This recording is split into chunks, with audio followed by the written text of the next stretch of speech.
ওয়ালাইকুম গাইস, আশা করি সকলে ভালো আছেন। তো আজকে আমি আপনাদের সামনে যে বিষয়টি নিয়ে কথা বলবো সেটি হচ্ছে একটি সার্ভিস স্টেশনে আমাদের কি কাজ থাকে এবং কি 33 কেবি বলতে কি বোঝায় এবং কি 11 কেবি বলতে কি বোঝায় সেই সংক্রান্ত আজকে বিষয়গুলো আমি আপনাদের সামনে তুলে ধরবো। তো বন্ধুরা, আজকে দেখতে পাচ্ছেন যে এখানে আমাদের কিন্তু মূলত প্রত্যেকটি ফ্লোরের জন্য আলাদা আলাদা ট্রান্সফরমার ইউজ করা হয়েছে। আর এছাড়া কিন্তু আমাদের 33 কেবির জন্য একটি ট্রান্সফরমার এবং কি 11 কেবির জন্য একটি ট্রান্সফরমার ইউজ করা হয়েছে। তো 33 কেবি বলতে বোঝায় মূলত 33,000 ভোল্টেজকে বোঝানো হয়েছে এবং কি 11 কেবি বলতে বোঝানো হয়েছিল 11,000 ভোল্টেজকে বোঝানো হয়েছে। তো আপনারা যারা বাসা বাড়িতে ইউজ করেন 220 ভোল্ট, মানে পল্লী এলাকায় 220 ভোল্ট ইউজ করা হয়। আর ফ্যাক্টরি ইন্ডাস্ট্রিয়াল ক্ষেত্রে কিন্তু 440 ভোল্টের প্রয়োজন হয় বা 440 লাইনের প্রয়োজন হয়।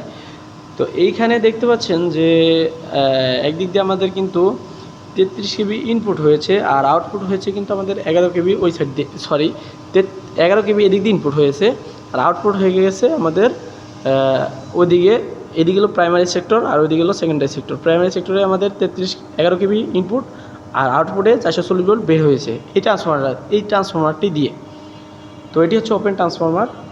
আর 11 কেবিকে 33 কেবিকে 11 কেবি কোনটাতে করছে আমি সেই ট্রান্সফরমারটিও আপনাদেরকে দেখাচ্ছি, একটু আসুন দেখাই। তো এইগুলো যতগুলো ফিডার দেখতেছেন, এগুলো যতগুলো ফিডার আছে এই ফিডারগুলো কিন্তু আমাদের 11 কেবির। আর এই যে একটি বড় দেখতে পাচ্ছেন এটা কিন্তু আমাদের 33 কেবি। তো আমাদের 33 কেবি ট্রান্সফরমারটি এই যে এটা হচ্ছে আমাদের 33 কেবি ট্রান্সফরমার। এইখান থেকে লাইন কিন্তু চলে আসছে সরাসরি এই পাশে, ঠিক আছে, এই পাশে লাইনটি চলে আসছে আর আউটপুট হয়েছে পিছন দিক দিয়ে। তা আউটপুটটিও আমি আপনাদেরকে দেখাচ্ছি।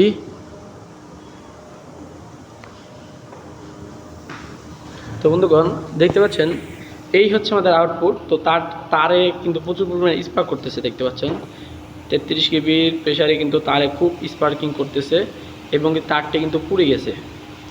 তো আমি এটি কেন হচ্ছে এরকম সেই বিষয় নিয়ে আমি আপনাদেরকে পরবর্তীতে একটি ভিডিও বানাবো যখন এগুলো আমরা ঠিক করব। তো আরইসি টুডে চ্যানেলে এরকম ভিডিও দেওয়া আছে। আমার আরেকটি যে চ্যানেল আছে সেটি হচ্ছে আরইসি টুডে চ্যানেল, চাইলে এই নামে সার্চ করলে আপনারা পেয়ে যাবেন আরইসি টুডে। এটার ভিতরে দেওয়া আছে এগুলো কীভাবে ঠিক করি। তো এইটা আমি 3-4বার ঠিক করছি, তারপরেও এরকম বারবার পুড়ে যাচ্ছে। তো পুড়ে যাওয়ার কারণ সেটা আমরা বুঝতেছি না, এক কথায় শেষ। এটা বড় বড় ইঞ্জিনিয়ারও আসছে, পল্লী বিদ্যুতের লোকও আসছে, তারপরে তারও পারতেছে না।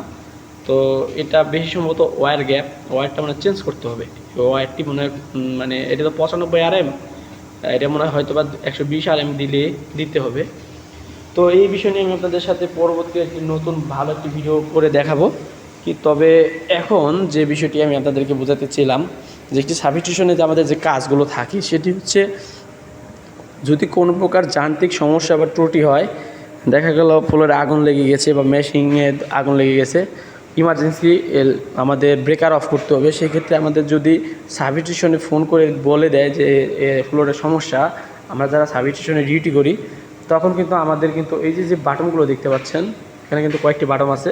সেই বাটনের ভিতরে এই যে অফ সুইচ, এই অফ সুইচে চাপ দিলে কিন্তু আমাদের পুরো এই ট্রান্সফরমারের যে লাইনটা আছে, ইনপুট লাইন, সেই ইনপুট লাইন কিন্তু অফ হয়ে যাবে। আর ইনপুট যদি না হয় সেক্ষেত্রে কিন্তু আউটপুটটা হবে না। তো এটা হচ্ছে মেন বিষয়।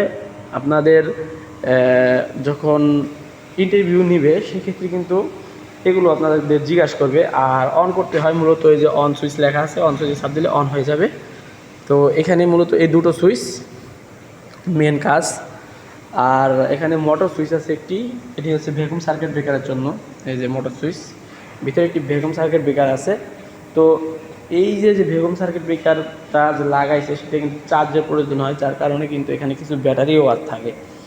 তো এগুলো হচ্ছে সৌর বিদ্যুতের ব্যাটারি, এগুলো রোদে চার্জ হয়। আর এখানে যে লম্বা খাড়া যেগুলো দেখতে পাচ্ছেন, তো এটি হচ্ছে এসিকে ডিসিতে রূপান্তরিত করে, মানে এক কথা এটা হলো আইপিএসের মতো একটু কাজ করে, ইনভার্টার কোয়ালিটির। তো এইগুলো 110 ভোল্টের ব্যাটারিগুলো সবগুলো প্যারাল করে 110 ভোল্ট তৈরি করছে। 100 অ্যাম্পিয়ার আর 10 হার্টস, ঠিক আছে, 100 অ্যাম্পিয়ার 10 হার্টসের ব্যাটারিগুলো। আর এই সুইচ, লাইট, অটো চার্জ ওঠানো সব কিন্তু এই ব্যাটারিতেই করে, সব কিছু ব্যাটারিতেই করে, আর যার কারণে কিন্তু ব্যাটারির প্রয়োজন হয়। তো বন্ধুরা, যদি ভিডিওটি ভালো লাগে থাকে অবশ্যই চ্যানেলটি সাবস্ক্রাইব করে রাখবেন এবং পাশে থাকা বেল আইকনটি বাজিয়ে দেবেন। সবাই ভালো থাকুন, সুস্থ থাকুন। আসসালামু আলাইকুম রহমতুল্লাহি ওয়া বারাকাতুহু।